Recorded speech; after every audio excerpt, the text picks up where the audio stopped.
Leftover Apollo technology is causing moonquakes on the lunar surface, according to what a study has revealed. Fresh analysis of data from the 1970s has revealed that when hit by the morning sun each day, the base of Apollo 17 lander starts popping off, quote unquote. When NASA astronauts Gene Cernan and Harrison Schmitt of the Apollo 17 mission departed the lunar surface on December 14, 1972, they left a few things behind, including a US flag, a moon buggy, and the Lunar's module's descent stage. A new study by researchers from the California Institute of University of Technology has revealed that the latter regularly causes extra tiny moonquakes which shake the lunar surface.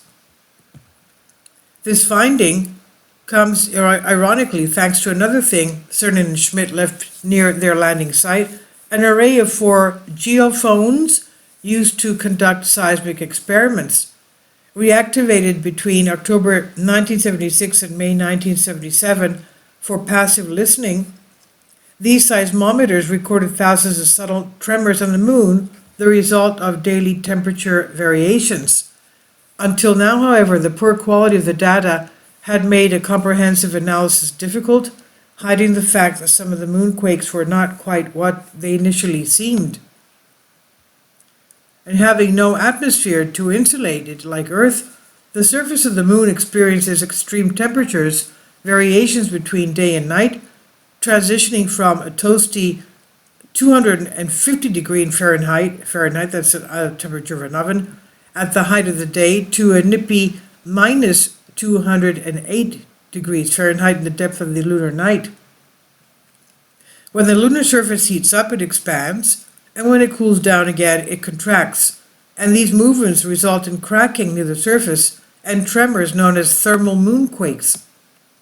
In their study, geophysicist Professor Alan Husker of California University of Technology and his colleagues used techniques not available in the 70s, like machine learning, to clean up the Apollo 17 passive seismic data and undertake a more robust analysis. The team found that thermal moonquakes occur with the regularity of clockwork every morning and afternoon. The latter are the result of the sun leaving its peak position in the sky, allowing the lunar surface to begin to cool off. And these are very, very big differences, and that's 400 degrees, over 400 degrees difference. However, the team's artificial intelligence model revealed that the seismic activity detected in the morning has a different profile and are not regular thermal moonquakes at all. Using the data from the seismometer array to triangulate the source of the morning quakes, Husker and his team found that they were coming from the left behind descent stage of the Apollo 17 lunar module. Lying mere hundreds of feet from the geophones, this lander base comprises an octagonal prism some 14 feet across, mounted on 4 legs, and with an attached ladder for astronauts to climb in and out of the module that sat atop it. It contained the landing rocket, fuel tanks, and storage space for equipment in the lunar rover, and was used as a launch pad for the ascent module. The researchers believe that it's causing the extra moonquakes when it warms up and expands in the morning sunlight. Husker explained, every lunar morning when the sun hits the lander, it starts popping off. And every 5 to 6 minutes another one, over a period of 5 to 7 Earth hours. They were incredibly regular and repeating, he said. While the finding may seem inconsequential, it can actually help NASA as they plan to return humans to the moon in the coming years as part of the Artemis program. Thermal moonquakes might be too subtle to be felt by an astronaut standing on the lunar surface. This study is proving insights into the kinds of thermal expansion and contraction that lunar landers and rovers, scientific apparatus, and even future bases need to be able to tolerate. Husker explains that the landers used in the other Apollo missions also likely experience similar temperature-driven stresses.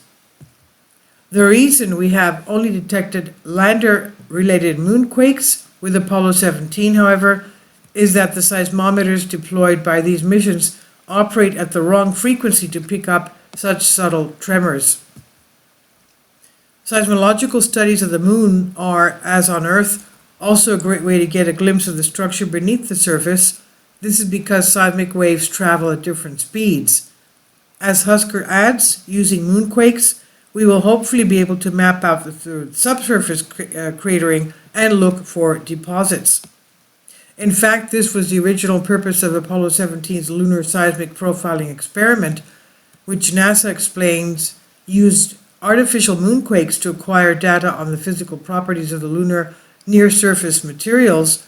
These quakes were produced mainly via explosive charges, but the seismometer array also recorded the tremors produced when first the lunar ascent module blasted off, and later when the spent and vacated craft was allowed to crash back onto the moon's surface.